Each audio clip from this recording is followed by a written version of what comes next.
everyone, this is Samia Amir. Welcome to my YouTube channel Samia's Cooking Hub. आपकी बहुत ज़्यादा demand के बाद मैं चॉकलेट लवर्स को आज बनाना सिखाऊंगी double chocolate frosting cake. So let's get started with the recipe.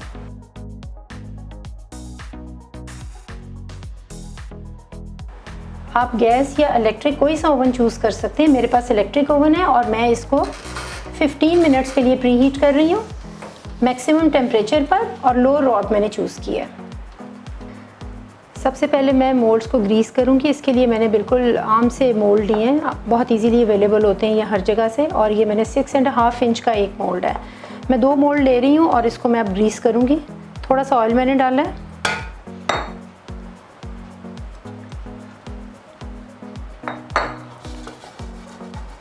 और इसको ब्रश से मैं यूँ ग्रीस करूँगी पहले.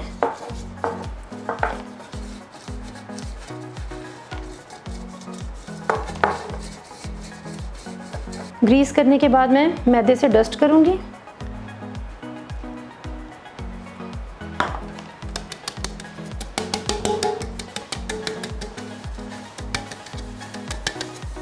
इस तरह से आप इसको अच्छी तरह से घुमा दें ताकि एजेस पे भी अच्छी तरह से मैदा डस्ट हो जाए. अब बटर पेपर के मैंने राउंड पीसेस काटे हुए, वो मैं एक एक इसके नीचे रख दूँगी. अब जो मैंने ड्राई इंग्रेडिएंट्स लिए हैं उसमें है 1/3 कप कोको पाउडर, जो कि मैंने हर्शीज़ ब्रांड का लिया है. अगर आप चॉकलेट केक बहुत मज़ेदार बनाना चाहते हैं तो हमेशा चॉकलेट जो है या चॉकलेट डार्क चॉकलेट या कोको पाउडर, वो आप हमेशा अच्छी ब्रांड का चूज़ करें. 1 टीस्पून है मेरे पास बेकिंग पाउडर, जो कि मैंने बिल्कुल लेवल लिया है. 3/4 कप मैदा और पिंच ऑफ सॉल्ट लूँगी मैं. अब एक स्ट्रेनर में मैं cocoa powder and baking powder डाल रही हूँ.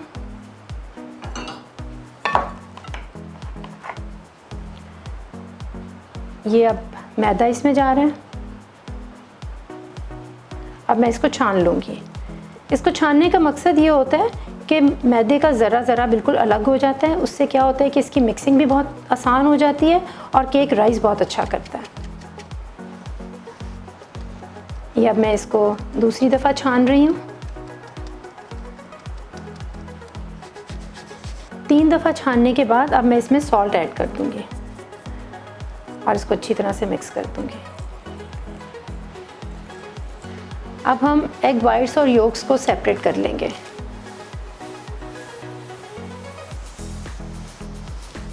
अब इस तरह से मैं योक को उठा लूँगी. आप इसके लिए एग सेपरेटर भी यूज़ कर सकते हैं, लेकिन बाज़ औक़ात योक इतनी नरम होती है कि एग सेपरेटर से भी बाहर निकल जाती है. इसलिए फिंगर्स के साथ आप सबसे ज़्यादा आसानी के साथ इसको अलग कर सकते हैं.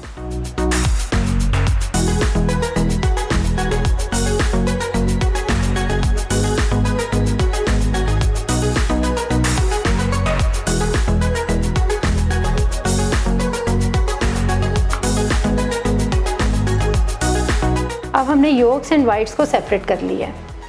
अब हम बटर मिक्सचर तैयार कर लेंगे और उसके लिए मेरे पास है 4 egg yolks, 3/4 cup castor sugar, 1/4 cup oil. कोई सा आप वेजिटेबल ऑयल, कुकिंग ऑयल जो आपके पास घर में है आप उसको इस्तेमाल कर सकते हैं. 1/3 कप वाइट बटर अनसॉल्टेड होना चाहिए. वाइट या येलो होना कोई इम्पॉर्टेंट नहीं है. और वनीला एसेंस. सबसे पहले मैं एक बाउल में बटर ऐड कर रही हूँ. फिर मैं इसी में ऑयल डाल रही हूँ, castor sugar, 1 teaspoon vanilla essence. अब मैं इसको स्लो स्पीड पर बीट करूँगी फॉर अबाउट 2 to 3 मिनट्स.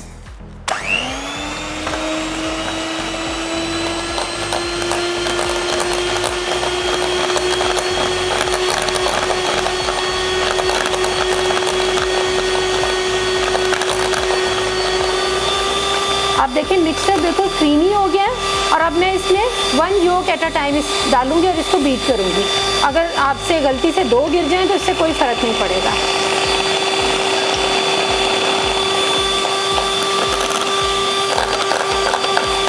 अब आप इसमें थोड़ी करके एग योक्स डाल दें.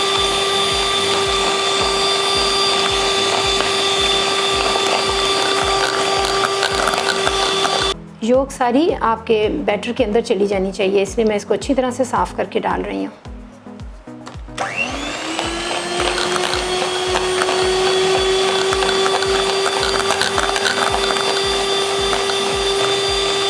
फाइनली हमारा बहुत क्रीमी मिक्सचर रेडी है बिल्कुल।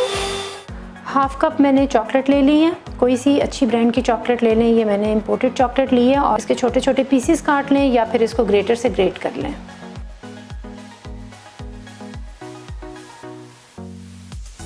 और इसमें 1/4 कप मिल्क ऐड कर दें।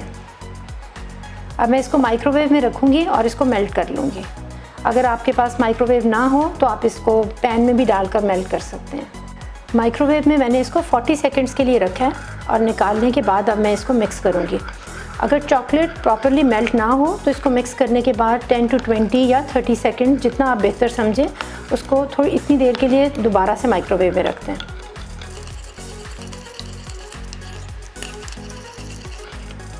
इसको मिक्स कर लेने के बाद अब मैं इसको ठंडा होने के लिए रख दूँगी और अब हम बटर मिक्सचर तैयार कर लेंगे। अब हम एग वाइट्स को बीट करेंगे।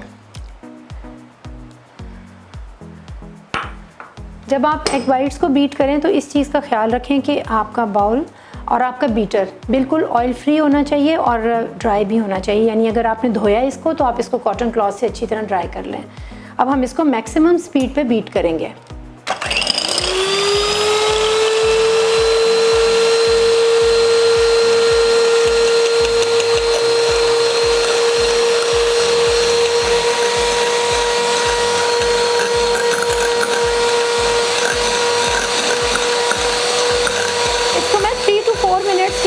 करूंगी जब इसकी हार्ड पीक्स बन जाए।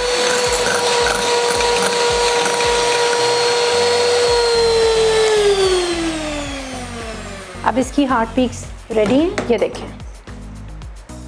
कुछ ऐसी मुझे इसकी कंसिस्टेंसी चाहिए। अब मेरे पास सब चीज़ें बिल्कुल रेडी हैं। ये एग वाइट्स हैं जिनको हमने बीट करके रखा हुआ है, और ये बटर मिक्सचर है, ये मेल्टेड चॉकलेट एंड मिल्क है, और ये ड्राई मिक्सचर है जिसको हमने 3 टाइम्स सीव करके रखा हुआ है। चॉकलेट मिक्सचर को मैं बटर मिक्सचर के अंदर डाल रही हूँ।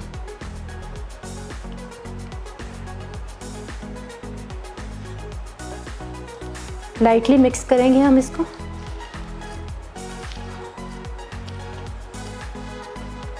अब मैं ड्राई मिक्सचर इसमें ऐड करूँगी थोड़ा सा।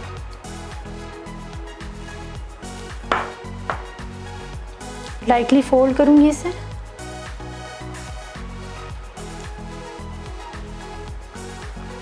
अब मैं इसमें थोड़ी सी ये एग वाइट्स डाल दूँगी, स्टिफली बीटन एग वाइट्स जो हमारे पास पड़ी हुई हैं।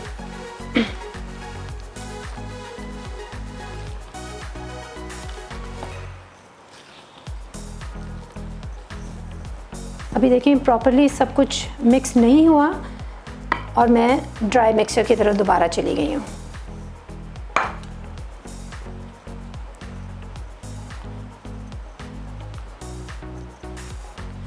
लाइटली फोल्ड करूँगी इसे मैं।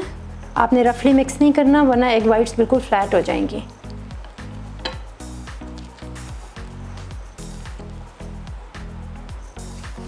एग वाइट डालूंगी मैं। अब इस मिक्सचर को मैं इसमें डाल देती हूँ क्योंकि ये एक बड़ा बाउल है। अब थर्ड बैच में इसमें मिक्स कर लेती हूँ।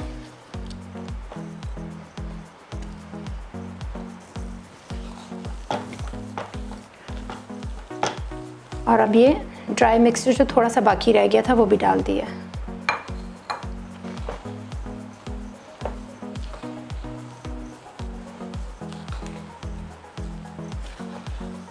मिक्सिंग के लिए या तो आपने स्पैचुला लेना है या फिर आपने वुडन स्पून यूज़ करना है। आपने स्टील या कोई भी मेटल का चम्मच या स्पैचुला यूज़ नहीं करना। अब देखिए मेरा बैटर बहुत अच्छी तरह से हर चीज़ इसमें मिक्स हो चुकी है और एक स्मूथ टेक्सचर के साथ ये प्रिपेयर हो चुका है। अब हमने जो मोल्ड रेडी किए हुए हैं उसमें हम ये बैटर दोनों में इक्वल क्वांटिटी में डाल देंगे।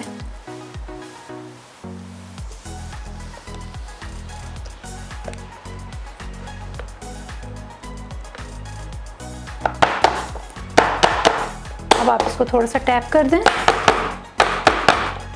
अब मैं इनको प्री हीटेड ओवन में रख दूंगी।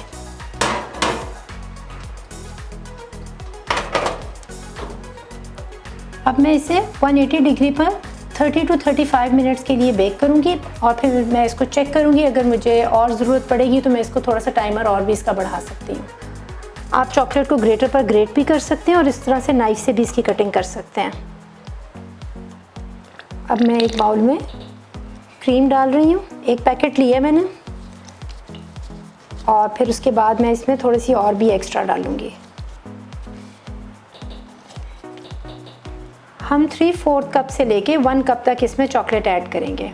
1 टेबलस्पून न्यूटेला। अगर आपके पास न्यूटेला ना हो तो आप इसको स्किप भी कर सकते हैं। मैं सिर्फ इसके फ्लेवर को अच्छा करने के लिए इसमें न्यूटेला ऐड कर रही हूँ। अब इनको मैं मिक्स करूँगी और फिर इसको माइक्रोवेव में 30 सेकंड्स के लिए रख दूँगी। अगर आपके पास माइक्रोवेव ना हो तो आप इसको डबल बॉयलर में रख के भी मेल्ट कर सकते हैं। माइक्रोवेव से निकालने के बाद आप इसको अच्छी तरह से मिक्स करें और इस चीज़ की अच्छी तरह से तसल्ली कर लें कि चॉकलेट जितनी भी है इसके अंदर वो मेल्ट होने के बाद क्रीम में प्रॉपर्ली मिक्स हो चुकी है और एक स्मूथ पेस्ट बननी चाहिए इसकी। अब मैं चॉकलेट मिक्सचर को 1 घंटे के लिए फ्रीज़र में रख दूँगी। 30 मिनट्स के बाद मैं इसको चेक करूँगी और देखें मेरा स्क्यूअर जो है वो बिल्कुल नीट है। इसका मतलब है कि इसका बेकिंग टाइम जो है वो कंप्लीट हो चुका है। अब हम इसको ओवन से बाहर निकाल देते हैं। अब आप देखें कि केक हमारे ठंडे हो चुके हैं और जो हमने फ्रॉस्टिंग तैयार करके फ्रीज़र में रखी थी ये भी बहुत अच्छी तरह से ठंडी हो गई है, ये देखें। और अब मैं इसको बीटर से बीट करूँगी। बीटर की स्पीड मेरी मैक्सिमम होगी और मैंने इसको तब तक बीट करना है जब तक कि ये प्रॉपर्ली थिक नहीं हो जाती। और जब हम इसको बीट करेंगे ये थोड़ी सी वाइटिश भी हो जाएगी।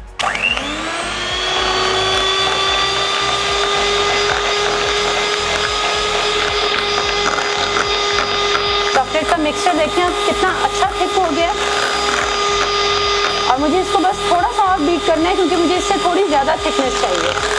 अब इसकी बीटिंग हो चुकी है प्रॉपर और आप देखिएगा कि मैं इसको आहिस्ता आहिस्ता ऊपर उठाऊंगी, इससे बीटर खुद ब खुद साफ हो जाता है।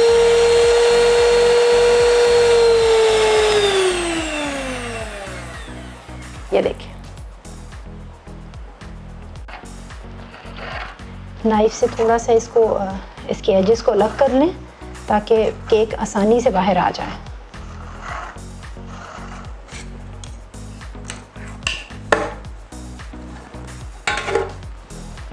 और अब आप देखें नीचे से भी कितना अच्छा इसको परफेक्ट ब्राउन कलर आया है। कहीं से भी आपको ओवर बेक हुआ हुआ नहीं लग रहा। ऊपर से भी साइड्स इसकी देखें और नीचे से भी देखें सेम कलर है। अब हम ऊपर से इसकी एक बारीक सी लेयर उतार देते हैं ताकि ये ऊपर से जो इसका हम्प है ये ख़त्म हो जाए।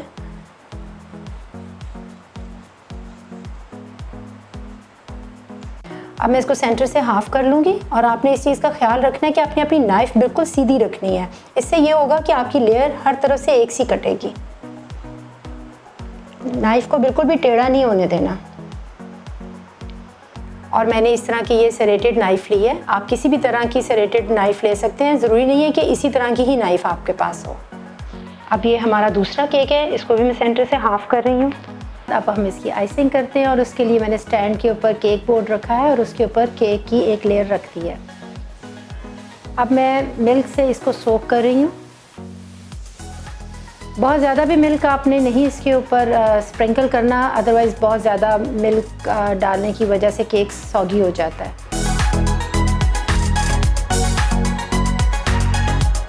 और उसके बाद जो हमने आइसिंग तैयार की थी वो इसके ऊपर मैं अच्छी तरह से फैला दूँगी।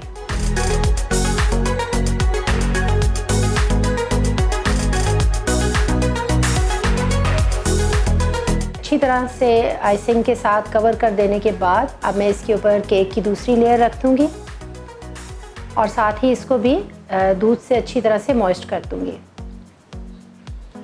और अब मैं इन्हीं स्टेप्स को हर लेयर पर अप्लाई करूँगी।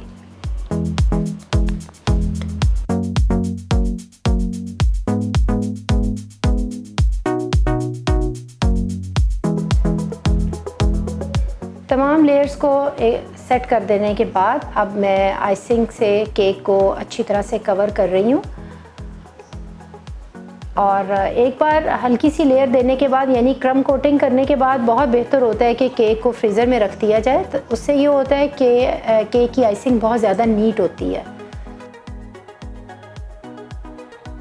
और जब आप इसको फ्रीज़र से बाहर निकालें और फिर उसके बाद इसके ऊपर फाइनल लेयर जब देंगे तो केक बहुत ही नीट तैयार होगा।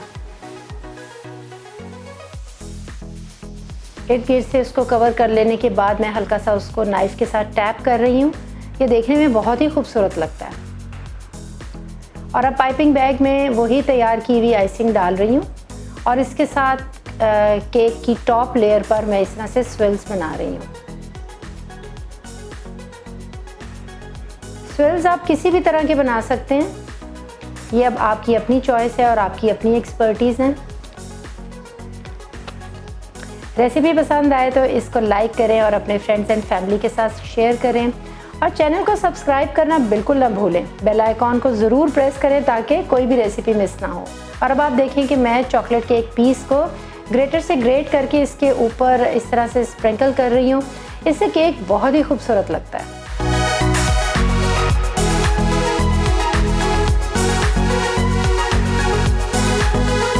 अब हम केक की कटिंग करेंगे।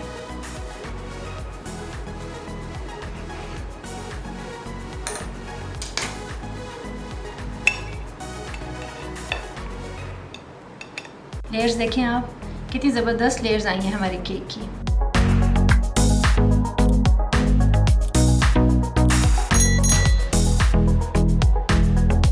आपने देखा कि हमारा केक परफेक्ट रिजल्ट के साथ बिल्कुल रेडी है और अब मैं इसको एंजॉय करूंगी।